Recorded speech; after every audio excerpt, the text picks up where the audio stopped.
Bismillahir Rahmanir Rahim. Qasim says, I had this dream in October or November 2007. In this dream, I find myself standing in the confines of my own home. Abruptly, the world around me spiraled into darkness as heavy load shedding gripped the land, plunging us into a shroud of darkness. Persistent blackouts began to envelop our homes, leaving us in anguish.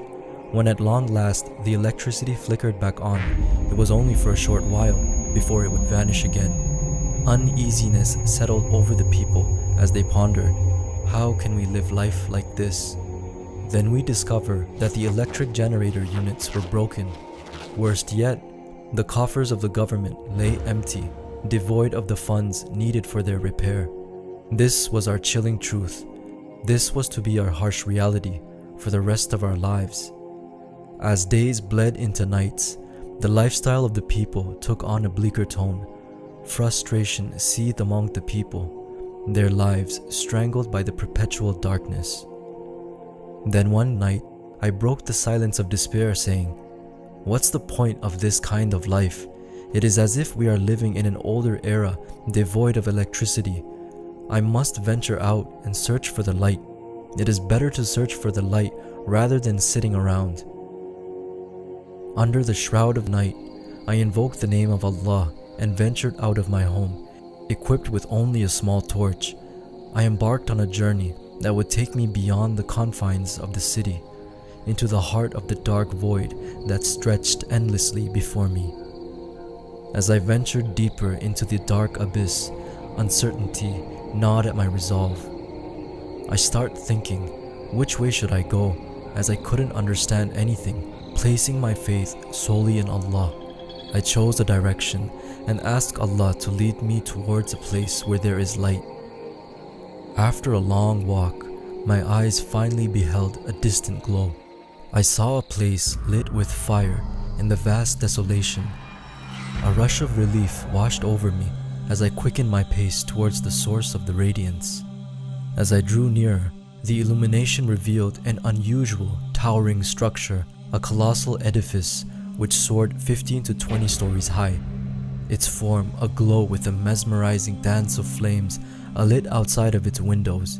I marveled at the phenomena before me, awestruck by its existence, for I had never before encountered or heard of such strange architecture. I say, well, it doesn't matter. All I needed was light, and so I entered the building. Upon entering the building, I found myself within a sprawling hall that bore semblance to a dining establishment, and there were people inside, sitting and eating. Fiery lanterns adorned every corner, casting a delicate glow that bathed the surroundings in a warm, flickering light. Yet an unfamiliar and unsettling aroma lingered in the air. I could see a counter there, and a staircase in the distance.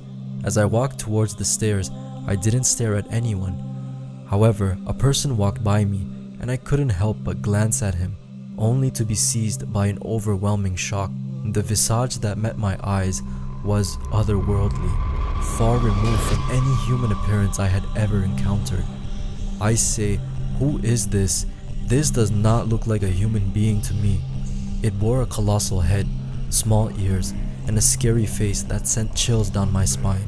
A chilling realization took a hold of me as I surveyed the room more closely. None of the occupants were humans. These beings were none other than the Jinn, creatures of smokeless fire. I say to myself, Qasim, they only have lanterns of fire and it smells weird too. They must be Jinn. Amid my astonishment, I couldn't help but wonder why the Jinn paid no heed to me. Why didn't they seize me or forcibly expel me from their realm? Then I say, perhaps it was Allah's blessings that shielded me from their gaze as I left with my trust solely in Allah. Nonetheless, I climbed the stairs and reached the second floor. There I saw many rooms, and the jinns also inhabited this floor. I then go to the third floor and finally reach the top floor. Along the way, I encountered other jinns as well. Yet by the mercy of Allah, I remained concealed from their notice. Finally, I reached the top floor of the building. On the top floor, I saw a vast hall spread before me, and a small room guarded by giant, formidable jinns. This beckoned my curiosity. I said to myself, these jinns for sure have something valuable in that room. The jinn kind were bipedal. They walked upright on two legs. Their physical structure was very similar to a human's. However, some stark differences made them different from humankind. Their skin tones were in the shades of grey, of different hues of blue, greens, or other colors. They had an extraordinarily large face and jaw with smaller ears. Some had a regular body structure.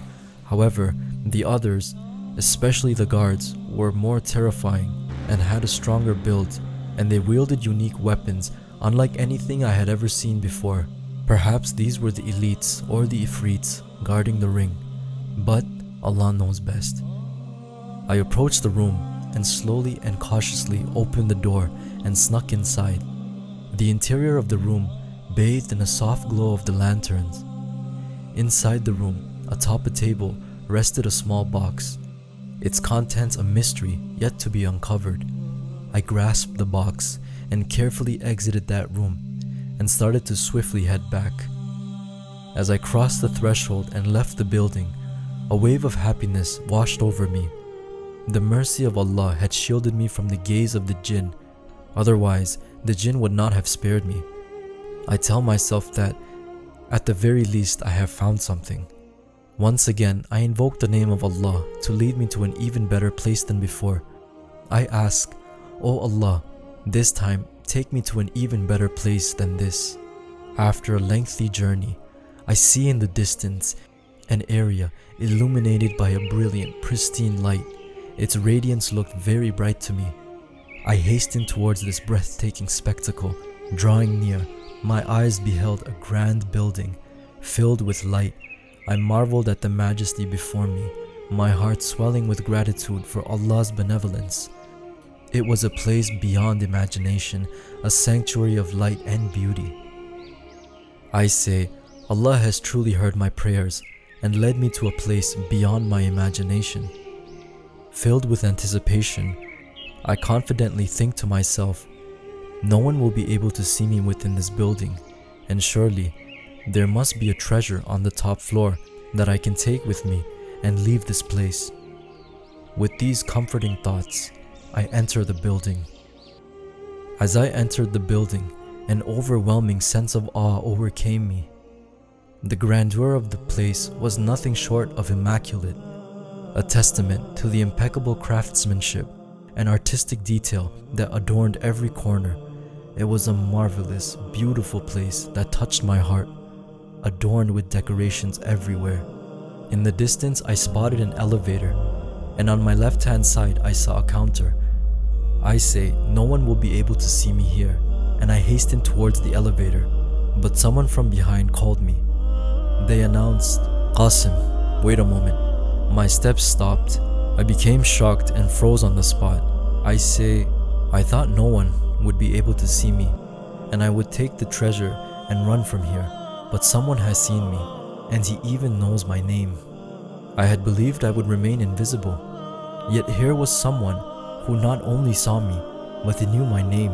Doubt and fear clawed at my resolve, as I stood there frozen in the face of this unexpected revelation, uncertain of the nature of the entity that called me. In that moment of uncertainty and fear, I turned around to face a presence that left me astonished. Before me stood Prophet Sulaiman alayhi salam, standing by the counter. I look at Sulaiman alayhi salam and become shocked, thinking, what is Sulaiman alayhi salam doing here? Sulaiman alayhi salam asked me to come closer. He was wearing beautiful garments of unparalleled purity and flawlessness. When I gazed upon his face, his appearance left me mesmerized. I couldn't fathom that a being could possess such breathtaking beauty. My gaze was drawn to his face, and there it remained, frozen in admiration of Allah's creation. Every aspect of him was perfect, from his features to his chromacity, and his dark graceful hair, which appeared as if water would flow from it. His eyes held a depth that seemed to contain the entire world's pure waters. Sulaiman alayhi salam inquired about the box I held, saying, Qasim, where did you get that box from? As he spoke, I witnessed roses, pearls, and other flower petals coming out of his mouth. I shared the tale of my journey. I tell him this box was in a building that was lit by fire, and I felt as if the jinns lived there. Sulaiman alayhi salam asked me in a shocking tone, "Did the jinns not see you?" I say, "No, they did not see me," and I was surprised too, but Allah protected me by His mercy. Sulaiman alayhi salam affirmed, "No doubt Allah is the best of protector." I kept gazing upon Sulaiman alayhi salam and reflecting about Allah's creation. I thought that Allah subhanahu wa ta'ala created the heavens and the earth in 6 days and 6 nights. Sulaiman alayhi salam must have been created in a century. Allah subhanahu wa ta'ala made everything in Sulaiman alayhi salam perfect, with no flaws left in him. I contemplated that all of Allah's prophets are pure, and if Prophet Sulaiman alayhi salam's beauty was this beautiful, then imagine what must the beauty of Prophet Muhammad sallallahu alayhi wasallam be like. Sulaiman alayhi salam then says to me, "Qasim, within that box is a ring. You may keep the ring, but give me the box. It is useless for you, and I shall return it back from where you got it. Those jinns dwelling there are extremely malevolent, and if they discover that the box is missing, they will pursue you relentlessly, and if you do not return this ring and box to them, they will not leave you alone." Concerned, I say to Prophet Sulaiman alayhi salam, "What if the jinns open the box and find out the ring is missing?" Sulaiman alayhi salam assures me, "No, those jinns won't open the box until Judgment Day, and this ring will stay with you." With a sense of relief, I agreed, "Very well, if you deem it reasonable." Sulaiman alayhi salam says, "Now I'm going to return this box," and instructs me, "Qasim, do one thing, come back tomorrow morning and I will show you how to use this ring." I said with anticipation, "Alright, I will come to you in the morning." As Sulaiman alayhi salam departed, I was left there contemplating about him holding on to the ring he entrusted me with. I say, "No doubt all of Allah's prophets are pure." My heart fills with joy after meeting Sulaiman alayhi salam. Instead of going to the top of the building, I head on home. On the way back, I leave signs on the path to the building, so I remember the way when I visit again tomorrow. The ring Prophet Sulaiman alayhi salam gave me was large in size, and it appeared to be golden in color. The head of the ring contained a very large shiny red diamond with no inscriptions written on it, and Allah knows best. Upon returning home, a sense of shame took over me. How could I have met Prophet Sulaiman alayhi salam in such old attire? Determined to make amends, I carefully selected new clothes, anticipating my meeting with the noble Prophet in the morning. And when the electricity returned, I ironed my clothes and set them aside. As dawn broke, I showered, donned my fresh garments, and ventured out with eagerness, my heart set on meeting Sulaiman alayhi salam once more. Upon arriving at the building, I headed straight for the counter, but Sulaiman alayhi salam was nowhere to be found. A concern crept over me as I realized that he had instructed me to come in the morning for guidance on using the ring, yet he was absent. However, an unfamiliar man was present there. He inquired, "Excuse me, who are you and who are you searching for?" I explained that Sulaiman alayhi salam had instructed me to come today and I was waiting for him. The man asked, "Is your name Qasim?" I said, "Yes, my name is Qasim."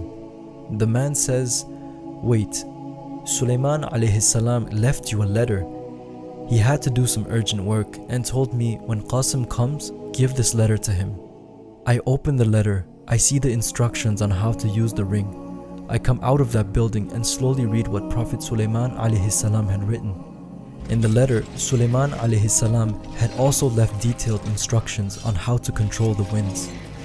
A sense of happiness welled up within me as I read. I realized that with the power of the ring and control over the winds, I could repair and rework the generator and harness the wind's energy to produce electricity. A boundless amount of electricity could be generated, dispelling the darkness that had long gripped the country by the mercy of Allah. With newfound purpose, I used the ring's power to command the winds to carry me home. Witnessing this supernatural feat, I became very happy, rejoicing in the fact that Allah had indeed answered my prayers, offering a glimmer of hope to a world shrouded in darkness. With great care, I read the instructions within the letter and practiced the art of wielding the ring, ensuring its powers were at my command. Once satisfied with my understanding, I took a decisive step to protect this extraordinary knowledge. I burned the letter, ensuring that its secrets would remain mine alone. And even if someone was to take this ring from me, it would be useless for them. The ring's true nature would remain concealed within my chest, a profound and sacred trust that I would not divulge to anyone, for this ring was indeed a special ring. And the dream ends there. And Allah knows best. Assalamu alaikum.